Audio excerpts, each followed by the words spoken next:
This book, however, was 6 stars. What this feels like is a contemporary romance cosplaying fantasy. Only have like an hour and a half of Kennedy Ryan's book left.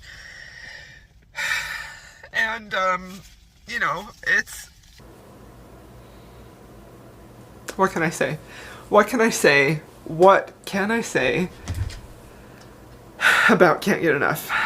Literally will do anything for her. And I just, this is the kind of romance book that you read that makes you just weep with the beauty and power of true love. True love. Romance. True love.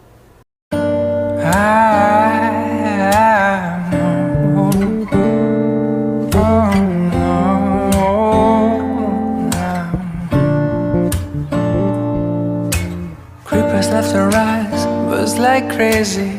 Everybody's trying to steal my lady.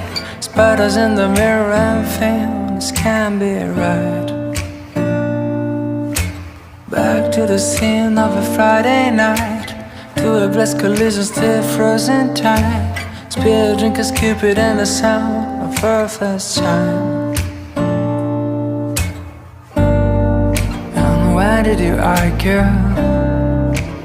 Dreaming of those eyes, the best part of my life. And when we make love, babe, the world don't make a sound. The clock won't turn around. Ooh, you turn around 2,000. Hello friends, hello. Hello friends, hello. I just finished filming last week's reading vlog, and me and Kazi wanted to come and say hi. Come here, let me hug you. Oh, he likes hugs. He does. We wanted to come and say hello and welcome to a new reading vlog. So, start of a new week. I just finished last week's reading vlog. What are you doing, sir? You like the booty scratches. And last week I was reading new to me historical romance authors. This week I don't know for sure what I'm going to be reading, but I want to continue the historical romance series that I started last week, the Louisa Darling. So I can't remember the title, but I'm going to put a picture right here. This is the book. I haven't started yet. I'm going to start it right now. And yeah, I don't know what else I'm in the mood for, but that's what I'm in the mood for right now. So me and Kazi, oh, thank you. Oh, thank you. Yeah. We're gonna work and edit this last vlog and listen to this new audiobook. So I'll come back when I have at least something to say about it. Might be soon. Okay, see you guys soon. Hello, my friends. Welcome back.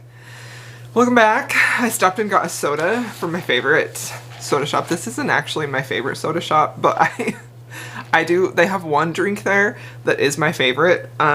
Despite all of the Real Housewives of Utah or whatever that show is called, bringing attention to swig and soda. Like, if you're an OG fan or a patron, you know my love of diet soda and flavored drinks runs deep. So, this is my favorite. I actually got asked this by Monica, what's your favorite swig drink? And it's called the Bloody Wild. And it usually has like Mountain Dew, but I always do diet soda because I hate full strength, like full sugar soda. It just is too sweet and I don't like it. I think it's disgusting. I always like diet drinks, but I also tend to prefer bitter chocolate, and I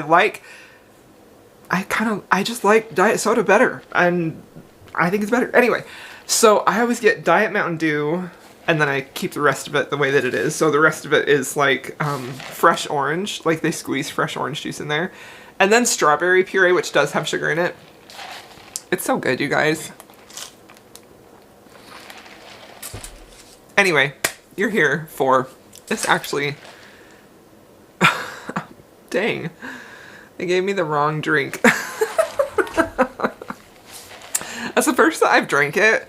I'm so sad. This is called a Beach Babe. I'm like, this tastes funny. I don't know what's in that, but I don't love it, so we're probably not going to drink that. That's disappointing. Anyway, let's talk about the book that I'm reading. So, The book that I'm currently reading is Where Have All the Scoundrels Gone? So in last week's vlog, I read this author for the first time, Louisa Darling. I read Don't Let Your Dukes Grow Up to Be Scoundrels, I believe is what it's called. Yes, so this is book 2 in that series, which is all about like dukes in disguise. So this one is super, super fun because the hero is the Duke of Ashford, who is actually the heroine from the first book. It's her brother, her half-brother, and he has a good bit of trauma in his past because his dad obviously was also the Duke and was married to his mother. His mother died, and then his dad marries his mistress, who was not at all in his station, and like that wasn't done, which then kind of put the son into this societal uproar where he has had to like fight and do everything proper. Like he is like the picture of control and propriety on the outside, right? And he feels like he has had to do that because of what happened with his dad and marrying his mistress. And in the first book, that was a really interesting plot point because you could see that the heroine's mother, who was the mistress, like it was a love match. They married for love. It was the Duke's second marriage. But you could also see the fallout of how that had affected her daughters because of the societal constraints and things like that. So we have a hero who is very, like, uptight. He's very controlled in society. He makes sure that everything is presented in a certain way so that everyone thinks that he is essentially perfect, right? Which is fun because he has to somehow lose control at some point, right? And the way that he does that is in this underground boxing club called the Nemesis. He goes and just lets it all out at night and is in disguise and boxes, and that's where he can sort of like let everything go. So the heroine in this book is named Bess, and she actually worked at the inn from the first book. She was a cook. So a fun thing about this book is that there are a lot of like cooking references and baking references that if you are a fan of like the Great British Bake Off, I think you would pick up on them here, because there's like, she talks about hot water crust pastry, and like I freaking love that show so much. So that is kind of a fun little nod to have in here, that like there are mentions of cooking and baking, that if you are a fan of that, or if you are a cook or a baker, like you'll like that. But she has her own secrets that she is hiding, that she does not want the Duke to know. And because the whole series is Dukes in disguise, you could, interpret it that he is in disguise, but she's got secrets for herself as well. And she actually is a widow. Her husband died, and she loved him a lot. She really, really loved him. And so she finds herself in this situation where she is longing for and wanting passion. She's not looking for love because she had that once. She wants passion, fulfillment, in that sexual manner. She actually ends up meeting the Duke because Bess is being a chaperone to Lucy, who is the heroine's little sister, because she's going to have a season coming out.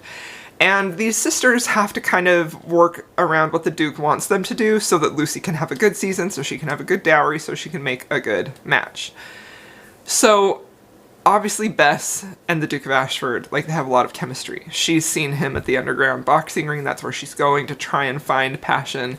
And he has seen her, and he is very torn with the trauma that he's had in his past because of his dad marrying his mistress and how that kind of thrust him into a lot of unpleasantness in society. And so I think that this is going to be really, really excellent to see him kind of overcome those ideas. And I think this is set up for a lot of delicious tension and angst because it is so forbidden. So far I'm having a ton of fun reading this. I love this author's writing style. I'm enjoying this immensely, and I think there's a chance I may like this better, because one thing I really love is a very uptight, controlled Duke who absolutely loses it for his woman, or hero. It doesn't have to be a Duke. So I'm very excited about that. So yeah, so far, really enjoying it. I am about, let's see, where am I at? I'm listening to the audio again. I'm probably 30% of the way into it, so having a great time, just thrilled and ecstatic with it. So yeah, I'll come back when I have more to say. Today is Tuesday, so I know Devney Parry's fantasy romance just released. I grabbed the audio for that. I may listen to that next, unless I'm still really feeling drawn to historical romance. I'm torn, because I am in a huge historical romance mood, so I want to follow that, but I also don't want to hear too much about the Devney Parry before I start it, you know? So anyway, those are the plans. I'll come back and update you when I have more to say. Hello friends, welcome back to the vlog. Hello, happy Wednesday. Okay, so the update is, I just got a gas station Diet Coke today. I know, like, it's not like it's the best, it's just a fun little treat, okay? And if I buy 10, I get a free one, and they're only like $1. But they didn't have a big, huge cup, so I had to get this smallish one. And yes, I do have Diet Coke at home, but sometimes it's just fun to go get one, right? So, guess what? I finished a book, and it was 6 stars. And if you are wondering if it's Where Have All the Scoundrels Gone, you would be correct. Okay, so I read the first book in last week's vlog, and I really enjoyed it. It wasn't, like, it was a 4.5, like, honestly, it was pretty much a 5-star. There were a few teeny tiny personal things that didn't quite make it a 5-star, but I did round up on Goodreads because it was so good. This book, however, was 6 stars. Honestly, I feel like there are a lot of things that I like about historical romance, like tropes, but tropes just in and of themselves typically are not a selling point enough for me. Like, I really have to vibe with the author's writing style and how they build their characters and how they develop the romance. Like, it's not enough just to have a masked duke who goes into this underground fighting, bare-knuckle fighting ring at night. Like, that's not enough. I mean, who am I kidding? I'll always read that, okay? But that's not what's going to make a book a 6-star read. So this book has so many things that I love about historical romance. Like, it has class difference. It has a duke who's very like uptight and presents this front of being like perfect and proper to try and make up for what he thinks his dad did to his family's reputation. So he is not going to let any like scandal or anything come between him. And we have like, you know, he doesn't necessarily believe in that love is the most important thing of all because his father married for love. And so he's like, well, yeah, but look what it did to the family's reputation. And so it was interesting in here to see, because when I said earlier that I said some things about the heroine that I thought were true, that ended up, I'm not going to tell you what that is because that is specific spoilers, but if you have read this book and you're watching that and you're like, that's not right, that you later find out are not true when the secrets are revealed about the heroine. Yeah, I will say that I really love this type of heroine. I love that she's the type of woman who doesn't necessarily find chores of running a home, or even though it's not her home, like drudgery. Like, she finds a lot of joy in cooking and baking, and like, she's very family oriented as far as like, she cares a lot about Lucy, and there's so much about this book specifically that speaks to that feeling of just not wanting to be alone in the world and wanting to have like a partner, someone who you can go through life with. And you know, because she does talk at, oh goodness, I just kicked my light. She does talk at a little bit of length about, you know, why young women would want a husband and all of like the specific to the time period monetary and societal and honestly just living experiences that gives to women, like, and I think that, you know, if you're a historical romance reader, you know how important a good marriage is to a woman's life at that time, and also how difficult it is to find a love match within that, right? So this whole time, her and the Duke are both masked as they go to this club where he is boxing and she is basically the prize that he can win.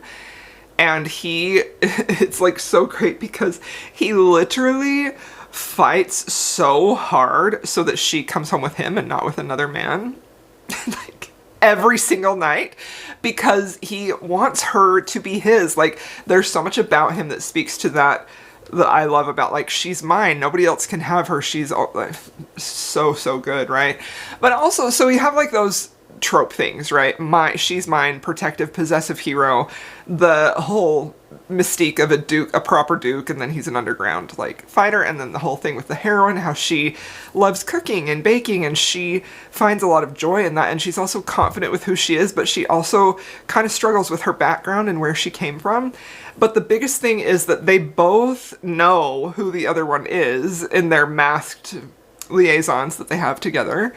but they don't know that the other one knows. And so this whole time that they're having nights together over and over and over again, they fully believe that the other person doesn't know who they are. And again, like, maybe you have to suspend your disbelief for that a little bit, because it's like, you really don't know, just a mask, you know, like, but it adds so much to it, because not only are they like falling in love with one another, but they're also very conflicted, because they're like, if he knew who I was, he wouldn't feel this way about me. And if she knew who I was, she wouldn't feel this way about me. And it's just beautiful. And all of that combined with the fact that in their forward-facing life, you know, she is the chaperone for Lucy. And so she takes her dress shopping, and there's a scene where the hero, you know, obviously he thinks that she's pretty and beautiful, and so he buys his little sister all of the gowns and dresses that she'll need for her season, and then he buys gowns for Bess too, things, colors that he thinks she'll look beautiful in, and he's still like that very stodgy, stoic duke to her on their forward-facing lives, right? But she knows, like, she knows who he is. She doesn't think that he knows that she knows. And he knows who she is. He doesn't think that she knows that he knows, right? So it's just like delightful setup. Just delightful setup. And I will say that, like, the longing in here, the yearning, a very, very, very beautiful and powerful scene at the end where they feel like they're going to lose one another for good, adds so much delicious, like, angst and tension, and how is this going to work out? Like, I adored this book, and to me, this is everything I want in historical romance, and I feel like it was perfect. And the fact that, like, I liked the first book so much and immediately carried on to this book, like, I'm so glad that I did, because I adored this and I liked it better than the first one even. So this book was 6 stars for me. Deeply romantic, so romantic. And I would say that to me, this was way more romantic than the first book was, even though they both are pretty steamy historical romances, I would say. And that is a big basis for why they want to be together. There was something about this one specifically that had so much just longing and pining and yearning, and I really feel like it was because of the, like, whole hidden identity type of thing. It was so good, you guys. It was so freaking good. I loved it. I loved it. I can't wait for the next one. The next book is going to be the Little Sisters book, so I'm excited about that, because honestly, I'm just excited about anything this author writes. I wish she had a huge backlist for me to just go and devour, and I hope that she continues writing historical romances, because this was just fantastic. And if you love historical romance, like, you have got to give this a try, because it was great. It was a great one. So also the epilogue in this was so beautiful, and I just loved it. So yeah, this was my idea of a perfect historical romance, and for me, for what I'm looking for, I just freaking loved it. I ate it up, and I'm sad that it's over. All that being said, today is Wednesday, and so what am I going to read next? So I actually have started another book, and that's the one that I am reading right now. I'm still not sure. At this point, I'm still not sure if I'm going to continue reading it, honestly. Not that I think it's bad or anything, it's just that okay, so I started reading Shield of Sparrows by Devney Parry, which is her debut romantasy. I just barely started chapter 4, and this just came out, I believe, yesterday, so I really want to read this before I start hearing too much about this, because this has already had a lot of hype. This is a Red Tower book, who also published Fourth Wing. It's already been optioned for a movie deal. That doesn't mean that it's getting one, but so I feel like this is a book that is going to blow up and explode, and I really want to read it and get my own opinion of it before that happens, you know? So that's the one I'm reading right now. So unless I just really feel bored, this is what I'm going to continue reading, and I'll come back and talk to you about this when I can. But yeah, if at any point in this book I'm feeling like I'm bored, I don't care, I'm having a hard time paying attention, I'm going to switch, because I do have another historical romance lined up that I want to read. So we'll see. We'll see how that goes. But yeah, as of right now, that's what I'm reading. And my first impressions of this honestly, are, I'm just going to give you the first impressions. I'm not entirely sure where the plot is headed. So this is romantasy. We have a fantasy world. All that I really know is there's some type of magical creature that kind of comes and kills a lot of the people in this land. There's a princess who doesn't want to be a queen. She loves to like paint and draw. She doesn't really want to do the approved like hobbies that her mother wants her to do. She's engaged to be married. And then there's a lot of description of the men that she notices, right? And I feel like it's the combination of that feeling of she's very focused on the men in here, combined with how it feels modern and the world doesn't feel fully developed. I'm going to be quite honest. I feel like, to be honest, I feel like what this feels like is a contemporary romance cosplaying fantasy. Like it doesn't really feel, the fantasy world doesn't feel real. And again, I'm still quite early in. I'm only on chapter 4, but I'm having fun. I'm curious enough. The heroine does feel a little bit young, and I think that that's okay. You know, that's also another thing that makes me kind of compare it to Fourth Wing. And I do feel like, you know, that's the goal with this, I'm assuming, is to hit that same level of popularity and reach as Fourth Wing did. So I don't really have anything too negative to say other than I don't have a clear idea of where the plot is headed at this point. I don't really know what the stakes are in this world other than these magical creatures who are a threat.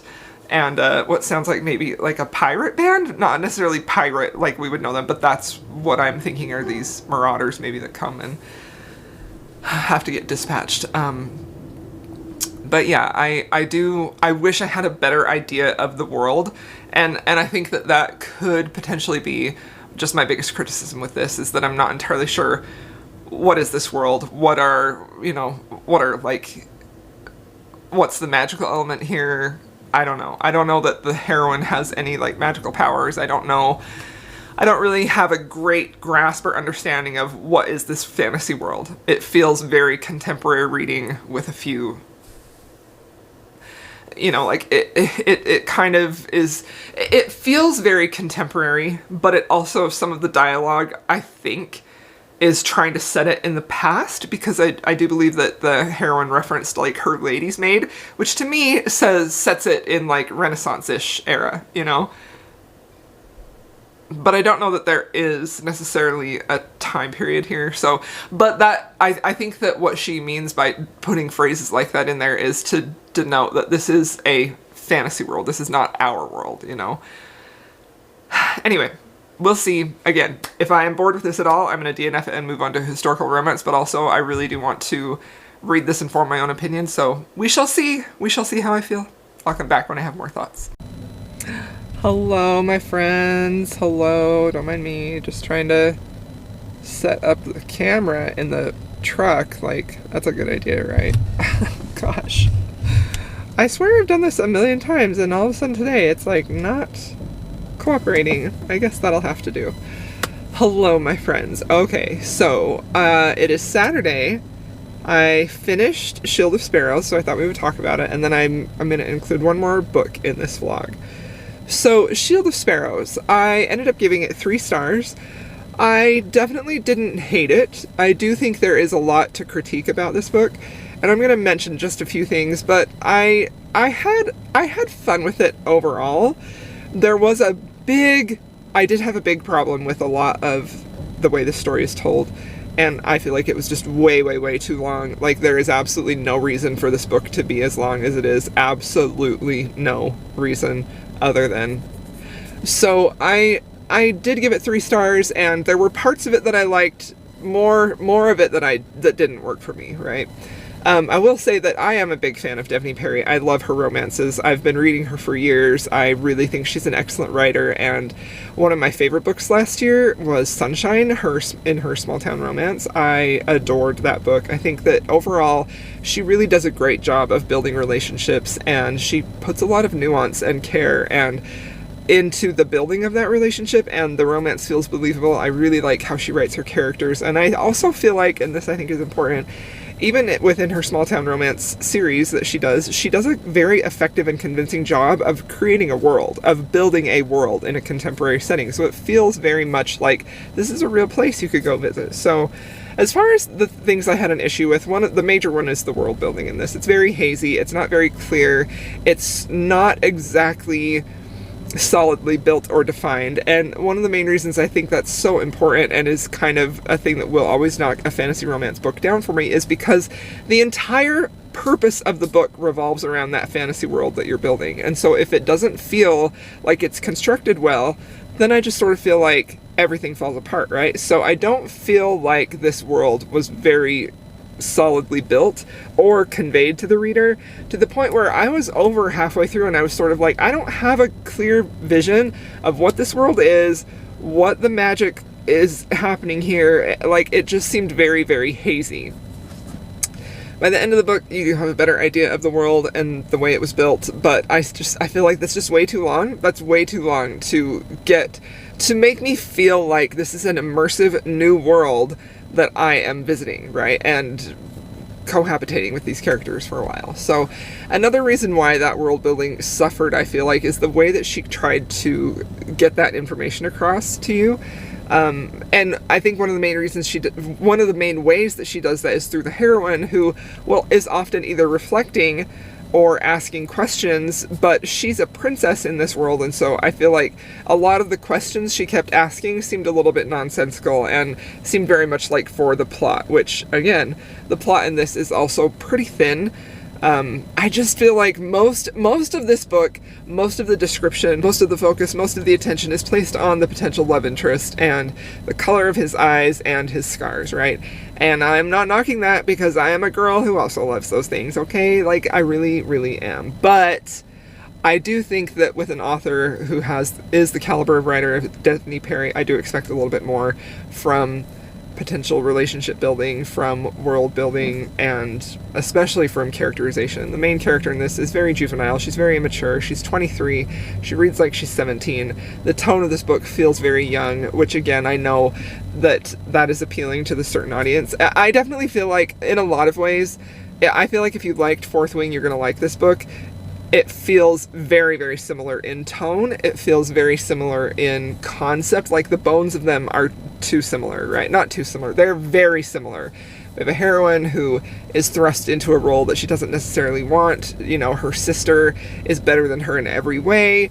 Our heroine is perceived as weak, but eventually will become strong. She has a very unique hair color that is mentioned by, you know, the hero really likes her hair color, but nobody else does.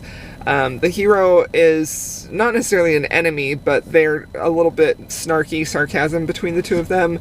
And he does teach her to fight. And again, like, all those things are solid romantasy tropes and things that are included in them. But it just feels like just a little too similar to the feel of Fourth Wing, right? Like, the structure of it in that way. So, but probably far and away my hugest problem with this was the heroine herself. Like, it was a little agonizing to be in her point of view because of her relentless inner monologue, her relentless reflecting about her life and her part in it and the world, just non-stop. And I feel like if that had been cut down a lot, this book would not have been as long as it was, and it would have been better for it. That, and just the relentless non-stop questions over and over and over again, questioning everything, and again, like, that's a device to get the reader to understand the world a little better, but I don't think it was a very effective device. It really just drug the story out for way too long for me. The saving grace of this is definitely, well, I did really like the treehouse. I do really like the tension that is built between the Guardian and the heroine, and probably the last few hours in the audiobook that I listened to were great because things were happening, things were progressing, you know, things were getting revealed, and I did like that, and I found myself invested there. So overall, not a huge hit, but also not a huge miss. You know, if you like romantasy, which I do like romantasy, you'll probably like this. If you're looking for something that is going to really be a little earth-shattering and groundbreaking, this is not going to be it. So, yeah, moving along. So now the next book, the last book I'm going to include in this, is actually none other than Can't Get Enough by Kennedy Ryan. My beloved Kennedy Ryan. She is my favorite author of all time. I've read every single thing that she has written. I say this every time I mention Kennedy Ryan. I have a video that I did years ago that I need to update because it doesn't have her 3 newest releases, not re-releases, but it doesn't have the Skyland series in there, which this is book 3 in that. I have a video talking about all of her books and reviewing them. I have a full interview with her on my channel. I just adore her. I adore her as a person. She's a fabulous person. But I absolutely love her writing. Nobody writes like Kennedy Ryan. Nobody across any genre writes with the depth and the emotion and the care as Kennedy Ryan. She is just so amazing. And, you know, even though I come from a book where, you know, 2 books in this series, like, I'm a little, I still remember the Louisa Darling very much. Like, I loved that book. The writing was so sharp and bright and just sparkling. I just loved it. Devney is a solid writer, and I think that this is a, you know, solidly written book, but stepping into a Kennedy Ryan book is just like a glass of water in the desert. It is absolutely one of my life's greatest joys. Truly, it is. I absolutely adore getting sucked into a Kennedy Ryan book, especially a new one. So this is book 3 in the Skylands series. This is about a group of friends, of women friends. Each woman has their own book. So in this we have Hendrix, who is 40 years old. She is single. She is very successful in her career. She works in the entertainment industry. And her mother is recently started suffering from Alzheimer's or dementia. And so that's going to be a huge focus of this book, obviously, as she's struggling with that, taking care of her and worrying and, you know, feeling all the emotions that you would go through with that, taking care of an aging parent who is suffering with those things. And then our hero is Maverick, and he is, I feel like I know Hendrix a little better because I've seen her in the previous 2 books. Maverick, I'm just barely starting to get to know, so I'm only on like chapter 3. I just started the audio today. I did get the audio arc from Libro FM. Thank you very, very much to them. I am absolutely thrilled. I'm trying to find it so I can tell you which chapter that I'm on. I'm actually on chapter 9. Moving right along. I'm on chapter 9. So Maverick is a tech giant, and Maverick and Hendrix actually meet at like the summer's hottest party. Lots of A-listers there. There is actually a very brief cameo of Grip and Bristol, who is my favorite Kennedy Ryan couple. My favorite romance book of all time is the Grip trilogy. I just adore it.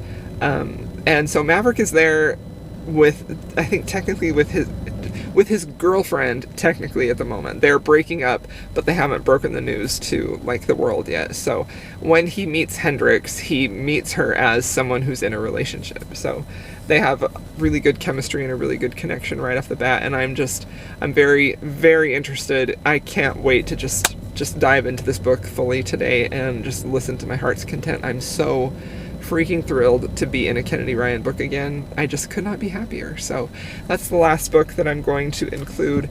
This is definitely one of my most anticipated releases of the year. I love Kennedy Ryan so much, and I will say I was disappointed slightly with the romance in the previous book. It was a beautiful piece of fiction, but the romance did let me down a little bit, so I'm really, really hoping that the romance in here hits for me 100%. So I'll keep y'all updated. Probably I will come back when I finish it. Hey, so I'm only have like an hour and a half of Kennedy Ryan's book left. And you know, it's absolutely beautiful and absolutely wonderful, and it's destroying me in the best way possible. So, you know, this is definitely probably gonna be my favorite book of the year. I'll come back and review it when I am done. Okay, friends, hello. Welcome back. Welcome back. What can I say? What can I say about Can't Get Enough? Truly, what can I even say about it? I know, you're like, hello, we're here to listen. I mean, maybe. I don't know.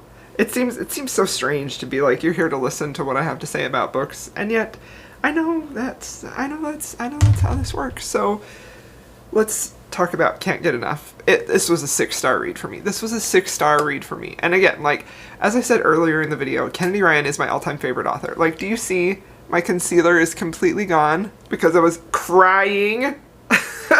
This book made me feel so many things, you know. When I read Before I Let Go, I was so deeply moved. Now, Before I Let Go is Kennedy Ryan's, if you don't know, you probably do. It's her first traditionally published book, like straight to traditionally published. She's been an indie romance author for years and years and years and years, and I love and adore her indie romances, like so much. I love them.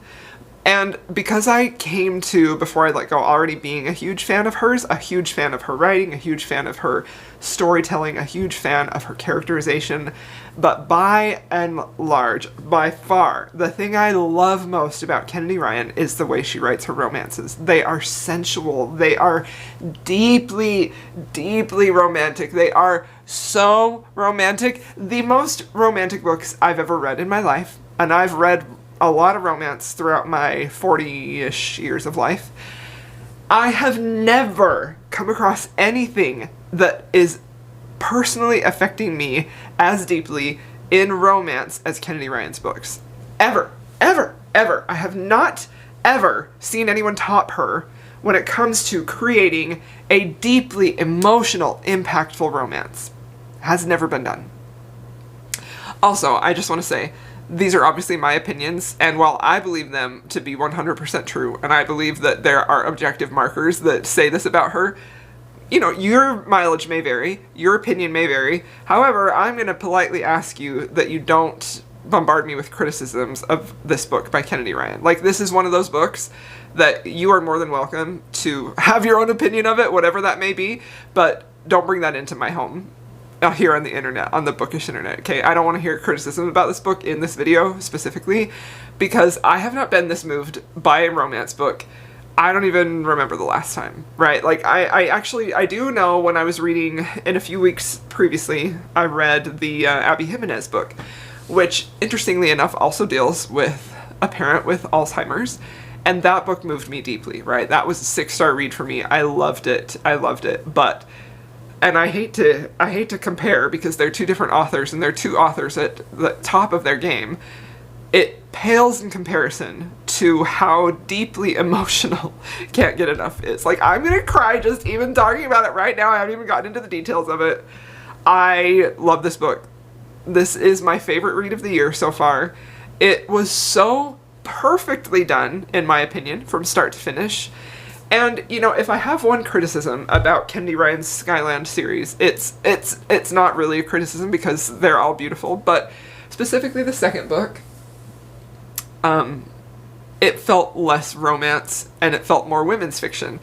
And as someone who doesn't particularly love women's fiction, but also as someone who has read and loved every single Kennedy Ryan book, for multiple reasons, but the biggest one is the way she writes romance, I admit to being a little disappointed by that book, okay? I do. I hate to even say it, because I love this woman. I love her as a person, I love her as an author. I think that she is doing such powerful and impactful work, and her talent is so incredible. Anyway, so I came to this book with my expectations lowered, because book 2 was definitely more women's fiction. It was a beautifully written book, but the romance in that book moved me less than any other Kennedy Ryan book that I've ever read. Any. And that was disappointing. That was so disappointing to me, right? And again, I feel like that could be because I went into it with different expectations, right? I have, up to last year, I have gone into every single Kennedy Ryan book just knowing I'm going to be emotionally wrecked, and this romance is going to heal me and make me feel everything that I want to feel in a romance book. She's such a rare author. It's such a rare experience for me to find a romance book that has every single thing I want in it, right? It's got the bones of a romance that shows you the entire scope of it, right? From the initial meeting, to the falling in love, to the working through things when you're in love, to the fighting for it in the end to get your happily ever after. Like, she paints that scene, that life, that moment perfectly, beautifully. It's so good, you guys. It's so good. In this book specifically, that to me felt perfectly done. Beat for beat was perfect. Perfect intermingling of her friend group relationship, perfect intermingling of her relationship with her mother, who's suffering from Alzheimer's, and like the anticipatory grief that she feels in knowing that she's going to lose her, and the actual real life grief moments in the book. Like, as her mother is, oh my gosh, I'm gonna start crying. Like, as her mother is suffering from Alzheimer's, there are scenes where she's remembering things from her past. And, you know, Hendrix's mother had her own epic love story, and her husband, the love of her life, was killed by a drunk driver while he was going out to get ice cream for Hendrix's mom. And so there's one scene that happens a few times in this book with Hendrix's mom when she's waiting for her husband at the door to come home, and he's late to get the ice cream, not realizing that that's the night he died. And, like, I'm sorry, but I need damages for the emotional pain that has caused me. Like, and not only are you seeing that moment with her mother, but you're seeing it from Hendrix's point of view. And because she's watching her mother grieve the love of her life, who she also loved, her father, it affects Hendrix and how she thinks about love and relationships. And I loved seeing how Hendrix saw her parents have this great epic love, that they got this gift, and that caused Hendrix to never settle for love in her life. Like, she didn't settle for any man. Like, she is such a powerful, strong, independent woman. I just adore her. I feel like we need more characters like Hendrix in romance, because she's 40-ish years old, early 40s, I believe, maybe just 40. She has built a career, she's built a business, she doesn't want children, she knows that about herself, but she still has mothering and nurturing that she wants to do. She just doesn't want children, and I think that was a really refreshing pairing, personally. As someone who deeply identifies with mothers, that's a huge part of my life, that's a huge part of who I am. It was beautiful to see someone just want what she wants out of life and not feel like she had to apologize for not wanting to be a mother and for wanting something different, but still wanting to nurture. And, like, I feel like sometimes in fiction, when you have a woman who doesn't want children, they tend to, like, masculinize her, you know, in a little bit of a way, and they take those nurturing instincts away, facetiously thinking that, oh, well, she doesn't want children, so she doesn't want to be a mother. And that's not true, right? Like, I love this book so much. So let's talk about Maverick, right? So you have, obviously, the deep emotional backstory of her mother and how Hendrix going to take care of her, and just that painful period of life that a lot of us will have with our aging parents, you know? And then you also have Maverick come into the picture, who is a billionaire, basically. He is a very wealthy, very powerful, very handsome man who knows exactly what he wants. There's a little bit of angst with an X in here. Not anything too dramatic, but just enough to kind of give you this feeling of how are they going to get together, because she is working with Hendrix on a business project, you know? So that was, like, a very fun touch, and it was really beautifully handled. Like, it wasn't overly dramatic at all. But here we have Maverick, a man who is so secure in his masculinity. He is powerful and strong and confident, and he's going to go after what he wants, and what he wants is Hendrix. He wants her completely. He does, and this is the thing, this is, like, my favorite, one of the things I love most about Kennedy, is that she intermingles the hero, specifically his physical desire for the heroine, which is strong, which is so strong, which, like, hello, yes, we love that, we want that, but it's never simply that. It is never just she's an object, she's a body, she's a way for him to, like, fulfill his desires, right? She is appealing to him because she is so beautiful, because she is so sexy, and that's how he sees her. But it's that combined with the fact of who she is. And even before he knows who she is completely, in their first beginnings, there's some type of spark that they feel where it's like two souls who knew each other, who are meant to be together, are combining. And I just felt like it was perfectly done. Like, this man literally will do anything for her. And I just, this is the kind of romance book that you read that makes you just weep with the beauty and power of true love. True love. Romance. True love. Like, that's why I read romances, because it reaffirms to me the power of love, the power of true, strong, soulmate level connection type of love. That's what you will find in this book. I loved it so much. I loved it so much. I fear this book is going to become my new personality. I fear I will not be able to move on from this book. It is it was such an enjoyable reading experience, you know? So this last week's reading vlog was interesting because I started the week with a book that I knew I was going to like. I ended up loving, gave it 6 stars, a historical romance that to me is a perfect historical romance. Like, I adored that historical romance. 6 stars. Fantastic. Beautiful. Chef's kiss. Everything. Read it. Read it. And then going to Shield of Sparrows, which is an author that I like and enjoy. And that book was a struggle for me. That was a struggle for me. There was a large part of that book that I just had to push through for various reasons, right? Like, the number one thing, which I talked about, was just simply being in the heroine's point of view was not my bag, really. And then to come to one of my most anticipated reads of the year, this Kennedy Ryan book that I was so excited for, but I was also so nervous for because I wasn't sure, based on my experience reading her book last year, I wasn't quite sure what to expect from this. So I went into this with low expectations. And I do think that, you know, in a previous vlog, I read the new Emily Henry, which was so deeply disappointing in so many ways. Like, romance pretty much non-existence, a very bland women's fiction.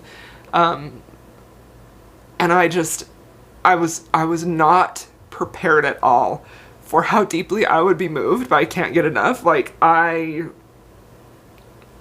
how many videos on my channel are there of me crying over a Kennedy Ryan book? All of them. There's mentions of Grip and Bristol in here. There's mentions of August in here. Like, we get to see the other friend group. Like, I loved this book so much. I do love this series. And now I want to go back and read book 2 and just kind of see what I think of it now that my expectations are kind of tempered a little bit. And I don't know, you guys. I had a great reading week. I really, really did. It was so much fun. Shield of Sparrow was the low point. For me personally, I just didn't really vibe with that book at all. And honestly, I did give it 3 stars. There were some good things about it, but just based off of comparing it to the other 2 reads, which again are standout reads, 6-star reads, those don't happen often. It just, honestly, it's closer to a 2 as far as just pure reading enjoyment, right? There are things about it that bumped it up to a 3 that I thought were well done, but if I'm just going off of like how much did I enjoy this reading experience, it's a 2. So, but I'm not gonna do that because it's not technically, that's not how I rate books personally. You may do that, but if there are things about it, especially in a subgenre that I think gets a lot of heat and negativity because, you know, I feel like there were some things about this book that were better than a lot of fantasy romance. Anyway, what a great reading week. Highly, highly recommend. The day you're watching this is the day of Kennedy Ryan's release, so go get it, read it. The audiobook is superb. The audiobook, I can't recommend it enough. Like, another thing I didn't mention about this book is I actually deeply love Kennedy Ryan's humor, and I don't think she gets enough props for that, specifically from me. I always talk about how emotional her books are because that's the top tier, that's the most important thing for me. But her humor is gold, especially in this book. There were so many lines where I was laughing out loud, and it felt like such a great balance. Everything in this book felt so well balanced because it is very heavy, but honestly, this book didn't feel nearly as heavy to me as the Abby Jimenez book did. That book felt heavy to the point of bleak. This book felt heavy with hope. And that's what I love about Kennedy Ryan so much, right? She can write some of the bleakest, most despairing, depressing things, but she always just suffuses it with hope. She's incredible. She's incredible. She's my favorite author for a reason, and this is my favorite book of the year so far, so. Anyway, I also am reading a book physically that I want to tell you about just quickly. I'm obviously not finishing it. It's very long. I'm going to go get it. I just got a physical copy. Don't mind me stepping out of frame. It's right over here. It's right over here in my stack of books. I think I'm on page... You don't even know what it is. I think when I stopped it, I was about on page like 85. The Things We Water by Mariana Zapata. I started this and I wasn't quite sure what to expect because I have read a decent amount of Mariana Zapata. I haven't read everything of hers. I'm not a huge fan of hers, and one of the things that makes me not a huge fan of hers, is kind of like her potty humor. Like, I don't understand why she insists on doing that, right? This definitely does have that, and it does have a heroine who is a little bit quirky, but this is called, I think, magical fantasy. When I looked on Amazon, this is paranormal romance to me. It's about werewolves. The thing that is most compelling me with this is just the sense of mystery of what's going on here. What is happening here? She's got this little puppy with a fire tail and red eyes, and he's not a werewolf, but he's something, and she's something. We don't know what she is. She's not a werewolf. And that sense of mystery is what's pushing me with this. Like, I want to know what's happening. So, this is my physical read. I plan to finish it, but it'll probably take me a while because it's freaking long. It's 700 pages something. But yeah. So, thank you for coming along on this vlog. I am so grateful that y'all are here with me. And yeah, I will see you in my next video. If you made it this far, please feel free to leave me a purple heart if you want to let me know you were here. And I'll see y'all in my next video.